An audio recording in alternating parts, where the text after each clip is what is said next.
Good morning students. Today we are going to discuss current, electricity, Ohm's law and resistance. First of all, what is electric current? The amount of charge flowing through any cross section of a conductor per second is called the electric current or simply the current of the conductor.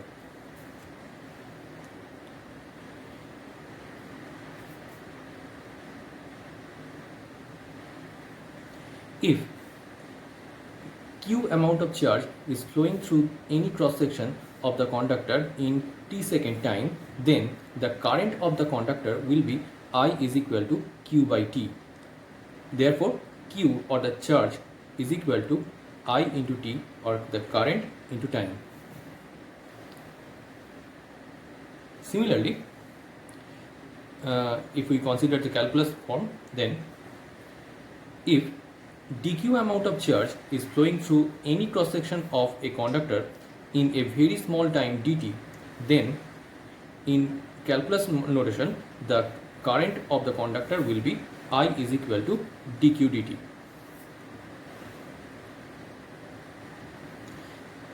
If the direction of the flow of current does not change with time, then the current is said to be the direct current or DC.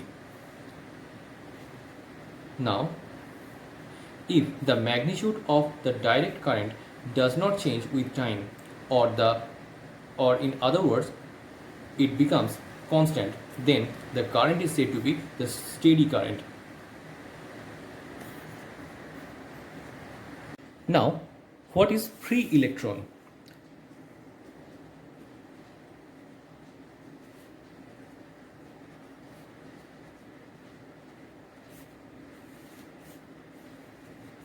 Suppose this is the metal surface. There are so many atoms within the metal surface or below the metal surface.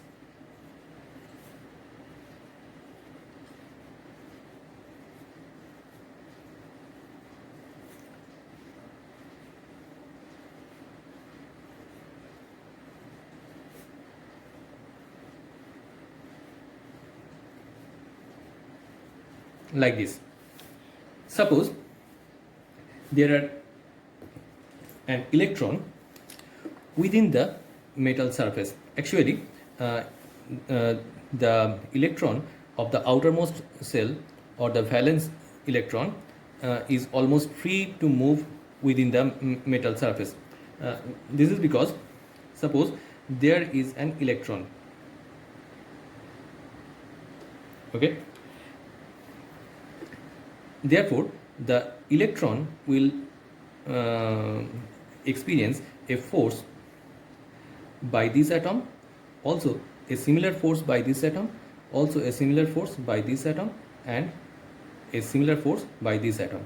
Therefore, the force on the electron is on every direction is same. Therefore, this electron becomes free because the net force or the resultant force on this electron becomes 0. So this electron can free to move within the metal surface. But if we consider an electron just on the metal surface, here this electron is not free because it cannot emit from the metal surface in normal situation, because we can see that this atom will attract it in this direction and this atom will attract it in this direction. Therefore, a resultant force in this direction will be exerted on this electron.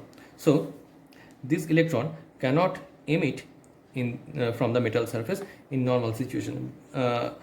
To emit this electron from the metal surface, we need to supply some external energy to the electron. But in this chapter, we are not going to discuss the emission of electron from the metal surface. Right now, we are interested to discuss about free electrons. So we will discuss about this electron which is free to move within the metal surface or within the metal. Now, another part, electron drift or drift of electrons. Again, let us draw the same diagram as the previous one. There are different atoms within the metal surface.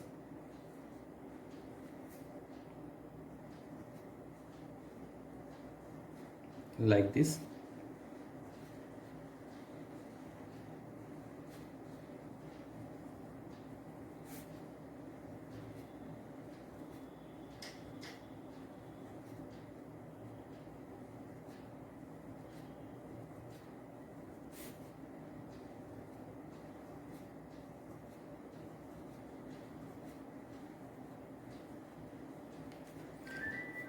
In normal situation, if we consider an electron here,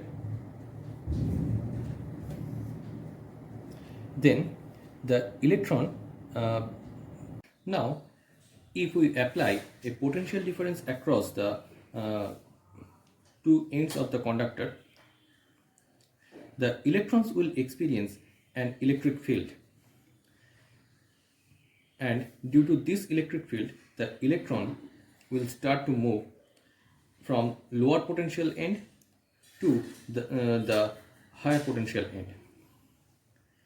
As the electrons are negatively charged, the force experienced by the electrons will have the direction just opposite to the electric field. Here the direction of electric field is from positive end to the negative end, and the force on the electron is from the negative end to the positive end. Now, during the movement of the electron, instead of accelerating in the direction of the force due to the electric field, the electrons acquire a velocity with which they move within the metal lattice. This is because the accelerated electrons by the applied electric field interact with the lattice ions and undergo scattering in course of their motion. In scattering, the charge carriers loses the directional velocity it acquires due to the field and is accelerated by the field between two scattering events. On the average, the charge carriers attains a steady directional velocity, which is called the drift velocity. Now, let us derive the equation of the drift velocity. To derive the equation, let us consider this diagram. Here, it is a conducting wire and it is connected with a battery which provides a potential difference V across the conducting wire. Now, due to this potential difference, there will be a electric field E is equal to V by L through the conducting wire. Now, the length of the conducting wire is L. So, electric field E is equal to V by L, where V is the potential difference and L is the length of the wire.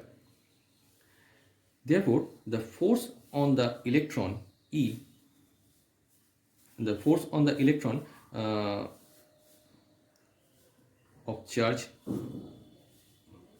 minus E is F is equal to minus E into the electric field E.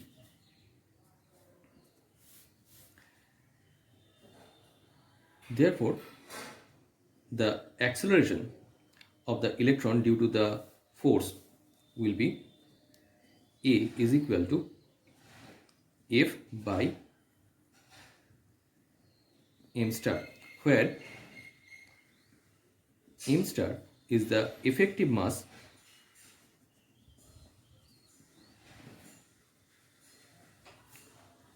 of the electron. Therefore, A is equal to F by M star is equal to minus E into E. This is electronic charge and this is electric field by M star.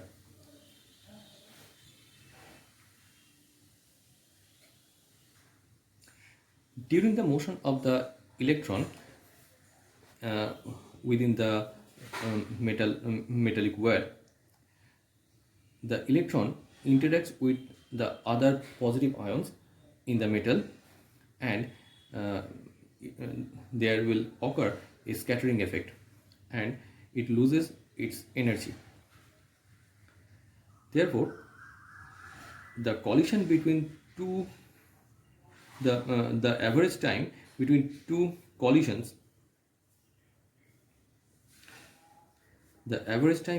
collisions, suppose there is one collision and there is another collision, the time between these two collisions is said to be the relaxation time and is denoted by tau. The average time, this is relaxation time,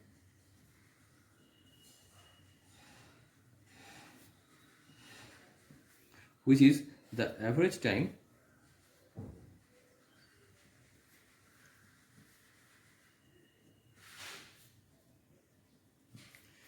between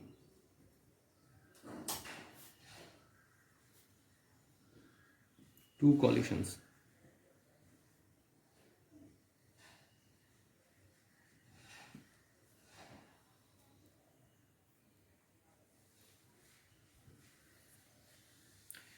If during this time the electron travel a distance L, then L is equal to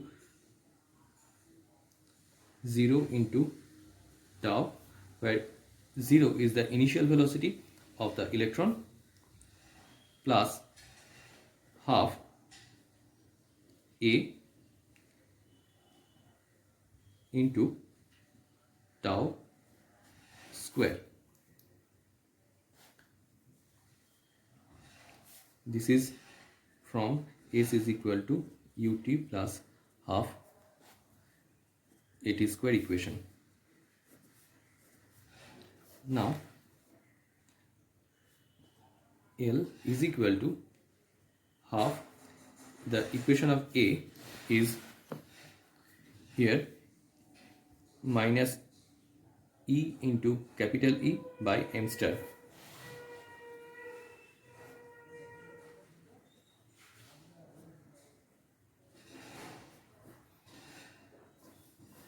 Into tau square.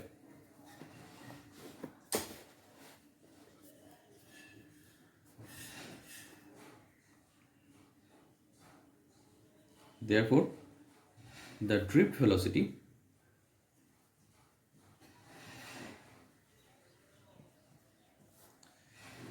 Vd is equal to L by tau is equal to minus half E into E by M star into tau.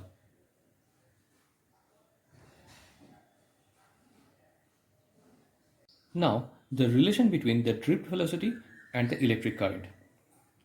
To derive the relation, let us draw again the previous diagram.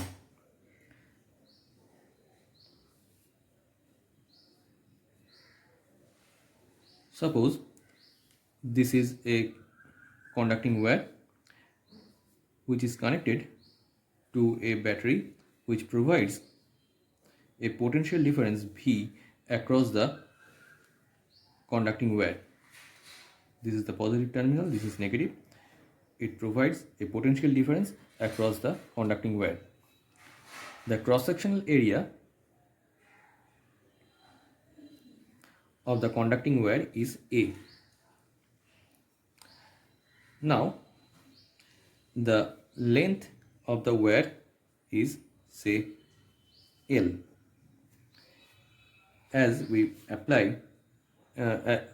applied the potential difference V across the conducting wire, there will be a electric field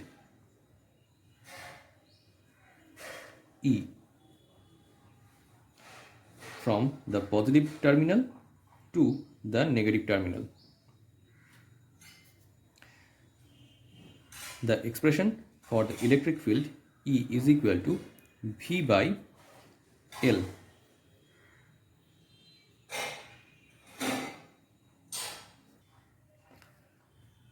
Now, let us consider small n is the number of free electrons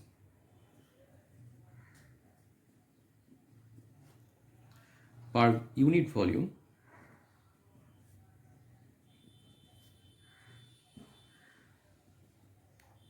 of the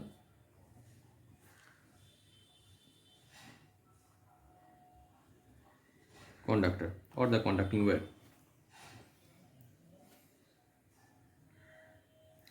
Due to the electric field,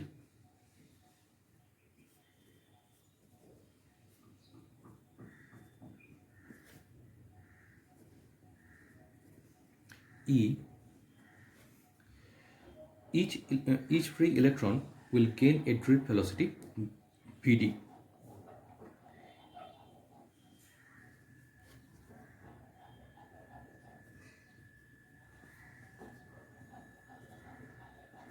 Each free electron will gain a drift velocity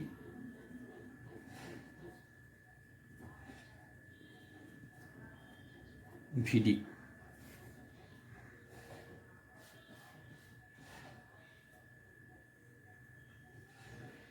Therefore, each free electron will travel in time dt a distance v dt.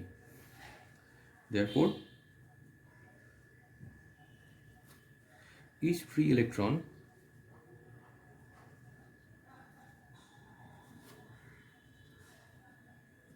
will travel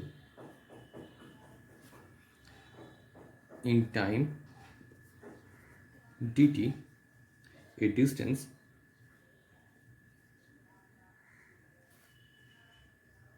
vt into dt. Therefore, the number of electrons passing through area A, suppose we have considered a cross-sectional area here.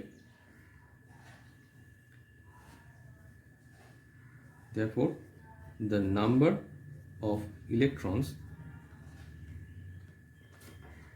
passing through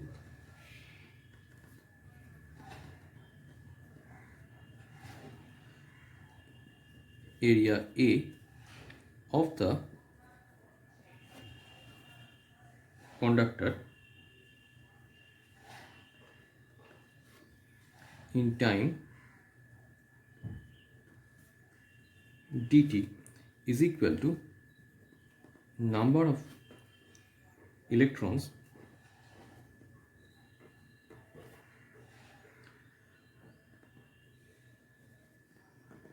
within the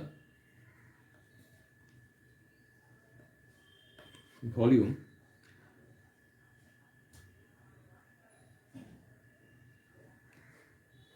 of the cylinder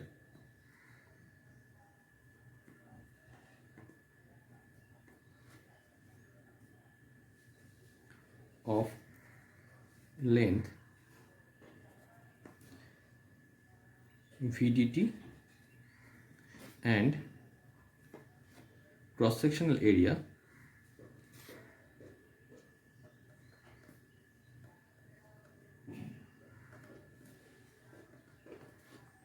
A. Here, look at the diagram. Suppose in time dt, the electrons can travel a distance, this Vd dt.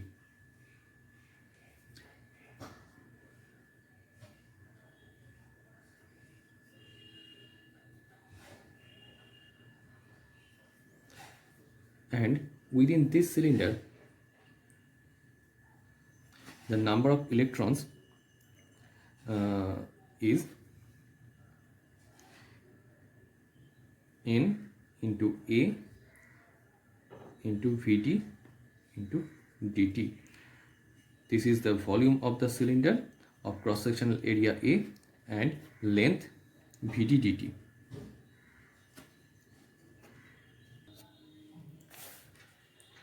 In time dt, the amount of charge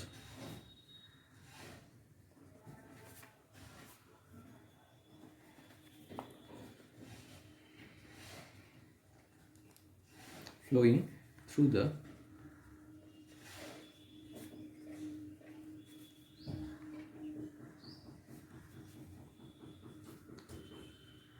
area A is dq is equal to n into A into Vd dt into E, where E is the electronic charge.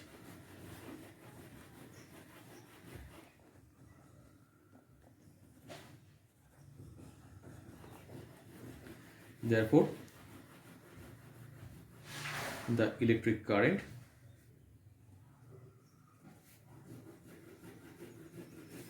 I is equal to dq dt is equal to n e Vd into A.